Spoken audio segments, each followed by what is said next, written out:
안녕하세요. 영화를 만들고 있는 박재원이라고 합니다. 저는 영화를 만드는 그 과정들을 제작 보고회 형식으로 이 계단 위에서 남기고 있습니다. 이번 제작 보고회는 같은 영화 한 편을 A팀, B팀 두 팀이 동시에 찍게 되면 정말 더 많은 것들을 배우게 될까? 이번 기억 전당포 촬영은 이걸 직접 해본 현장이었습니다. 먼저 결론부터 말씀드리면 정말 많이 배웠지만 그만큼 문제점들도 있었습니다. 이제부터 본격적인 내용으로 이야기를 좀 해보면요, 저번 제작 보고회에서 이번 워크샵용 단편 영화 촬영 기억 전당포 이걸 준비를 하면서 제가 A팀, B팀 이 동시 촬영이라는 이 방식을 왜 선택을 했는지에 대해서 남겨봤는데요, 이 작품 단 하나의 결과물보다는 팀 전체의 성장, 이걸 한번 기대해보자. 그 결과로 연출부와 촬영부 더 많은 인원들이 직접 판단하고 선택을 해서 자기 스스로 익히는 경험을 만들어보자, 이런 취지로 이번 촬영을 기획했었습니다. 어쨌든 이 작업은 정말 잘 마무리를 지었는데 정말 좋은 장점도 있었고, 이건 다시 한번 생각해 봐야겠다, 이런 단점들도 명확하게 있는 프로젝트였습니다. 그 과정에서 제가 뭘 보고 배웠는지 그리고 또 느꼈는지 차근차근 정리를 해서 보고를 드려보면요, 일단 첫 번째, 기억 전당포, 이건 어떠한 작품이었나? 이 기억 전당포는 꿈 기억 망각에 대한 이야기고요, 술집, 그러니까 바죠. 이 바 안에서 한 인물이 잊고 싶은 기억과 마주하는 그런 내용의 작품입니다. 영화 설정상 이 기억을 맡기거나 찾거나 할 수 있다라는 설정을 가진 약간의 판타지 장르의 작품이었는데요, 근데 여기서 던지고자 하는 메시지는 아픈 기억을 지웠다 해서 정말 마음이 편해질 수 있는가에 대한 이야기였던 것 같아요. 그래서 단순하게 그 장면을 찍는다기보다는요, 공간의 분위기, 배우의 감정선, 그리고 묘하게 현실과 비현실 사이를 왔다 갔다 하는 그런 영화의 톤 앤 매너, 그런 무드, 그게 중요했었습니다. 특히 그 배경이 되는 그 술집, 바라는 그 공간은요, 이 장소 자체가 그 영화가 가진 무드와 밀접한 공간이었기 때문에요. 그래서 저는 특별하게 로케를 구하는데 조금 공을 들였던 것 같습니다. 그 장소, 무드가 많이 바꿀 수가 없고 많이 세팅을 할 수가 없으니 기본적으로 우리가 만들려는 영화의 톤에 맞는 곳을 가자, 이런 방향성이었죠. 2번, 자 그렇다면은 A팀, B팀 왜 동시 촬영을 진행을 했나? 저번 회차 영상에서 자세하게 설명드렸듯이 이번 단편 영화의 목적은 저를 포함해 모든 제 팀원들이 직접 촬영을 이끌어가는 경험을 만들어보자, 그게 컸습니다. 기존 방식은 사실 제가 메인으로 리드를 해가지고 쭉쭉쭉쭉 결정과 판단과 현장을 이끌어 나가면은 다른 팀원들이 저를 서포트 해주면서 같이 따라오는 방식이었는데, 작품 하나를 만든다라고 했을 때는 그게 효율적이고 합리적인 선택지 100% 맞습니다. 하지만요, 이번처럼 다 같이 성장하고 배워보자 라는 취지의 목적성에 조금 덜 효과적이라는 생각이 들었습니다.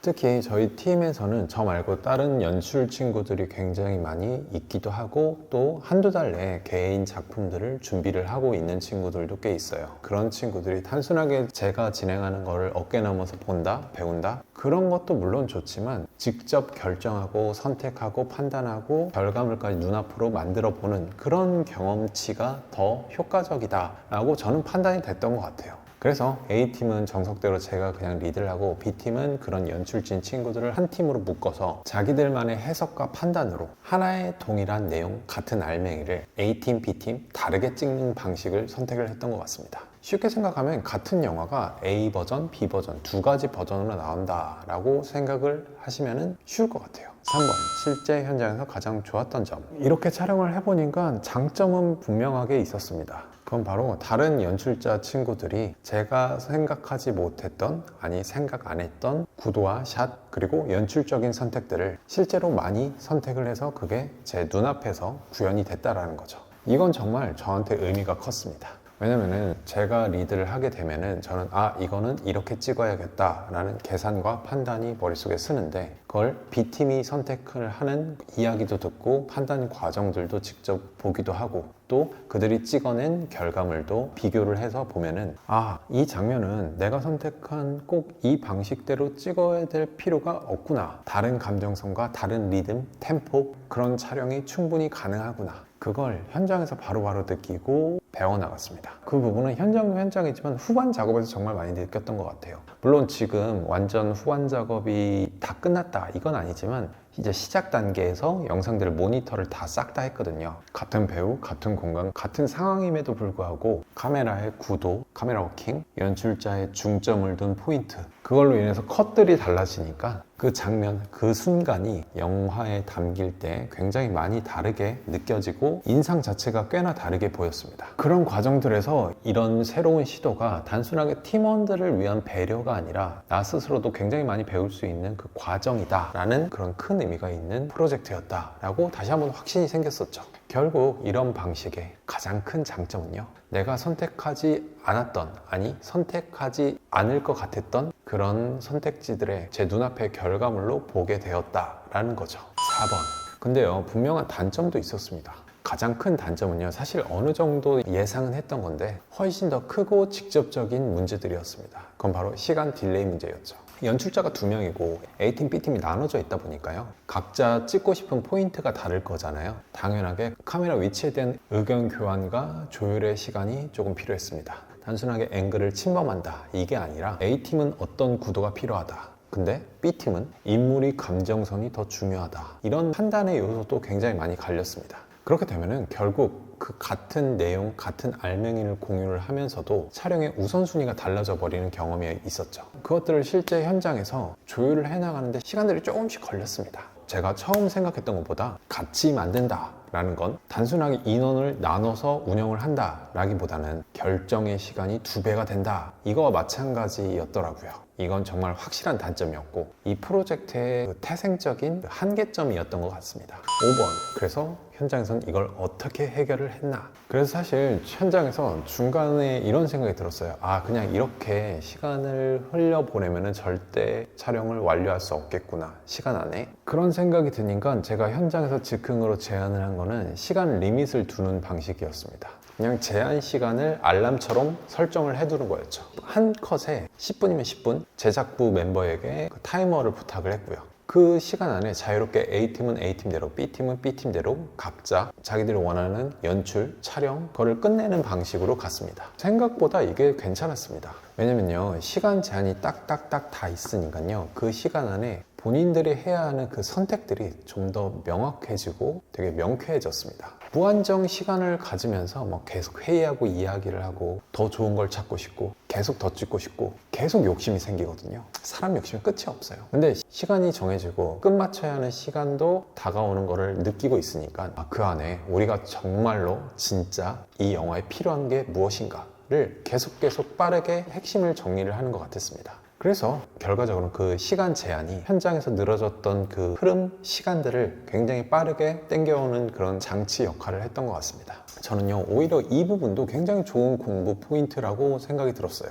연출은 정말 좋은 감각, 좋은 아이디어를 찾아내고 떠올리는 거 굉장히 중요한 일이죠. 하지만 현실적인 시간 안에 무엇을 버리고 무엇을 선택을 할지에 대한 그 결정할 수 있는 그 판단력, 그 힘도 굉장히 중요하다고 생각이 듭니다. 특히나 이 독립영화를 만든다라는 그 관점에서는 더더욱 그런 것 같습니다. 자, 6번. 이번 촬영이 팀에게 남긴 것. 다시 느낀 게 연출이라는 건 결국 정답을 배우는 게 아니라 자기의 선택의 결과를 직접 겪어본다 라는 일 같습니다. 같은 장면, 같은 알맹이를 두 팀이 다르게 접근을 해보니까요, 각자의 취향, 해석, 리듬, 그 시선에 따른 그 결과물들이 정말 달랐습니다. 그리고 그 결과물로 눈앞에 고스란히 남더라고요. 그리고 그걸 비교를 하면서 누가 맞고 누가 틀리고 이런 문제가 아니라 이렇게도 할 수 있구나, 이렇게도 갈 수 있구나, 저게 가능하구나, 그걸 눈앞에 보면서 직접 몸으로 경험하고 느끼는 거죠. 저는 그게 진짜 값진 경험이라고 생각을 합니다. 이번 촬영은요, 결과물도 결과물이지만 이 과정들을 함께 겪은 저희 제작팀 팀원들에게 되게 큰 경험치로 남을 것 같다는 생각이 들고 있습니다. 특히 연출부 친구들, 그리고 촬영을 맡았던 기술 파트 멤버들, 직접 보고 배우는 걸 넘어서서 직접 선택하고 자신들의 손으로 영화를 만들어냈으니까요. 7. 개인적으로 남은 생각. 개인적으로 남은 생각들은요, 이번 작업 저한테 되게 큰 의미가 있었습니다.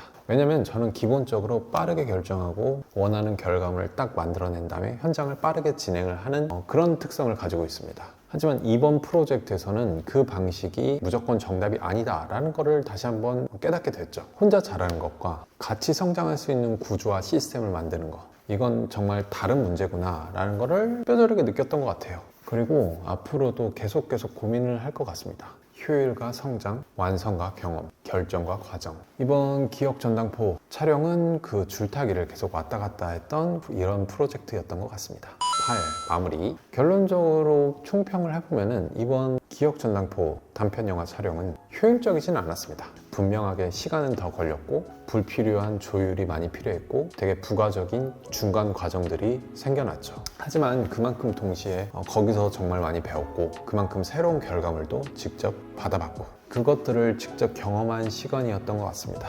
저는 그래서 이번 시도가 굉장히 의미가 있었다라는 생각이 들었던 것 같아요. 좋은 영화를 효율적으로 잘 만든다. 너무너무 중요한 일이죠. 좋은 일이고. 하지만요, 그거와 다르게 계속 영화를 만들어갈 수 있는 같은 팀원들, 내 옆에 동료들이 있다는 거는 다른 문제이니까요. 이번 회차는 그런 독특한 시도와 도전을 해봤던 그런 촬영의 끝 마무리 보고회였습니다. 다음 제작 보고에서는 이 작업의 편집, 그러니까 A팀, B팀 가능하면 두 개 다 종합해서 결과물이나 아니면 후반 진행 관련해서 비교도 좀 해가면서 이야기를 좀 해볼까 합니다. 여기까지 영화를 만들고 있는 박재원이었습니다. 그럼 다음 제작 보고회에서 다시 인사드리겠습니다. 감사합니다. 안녕.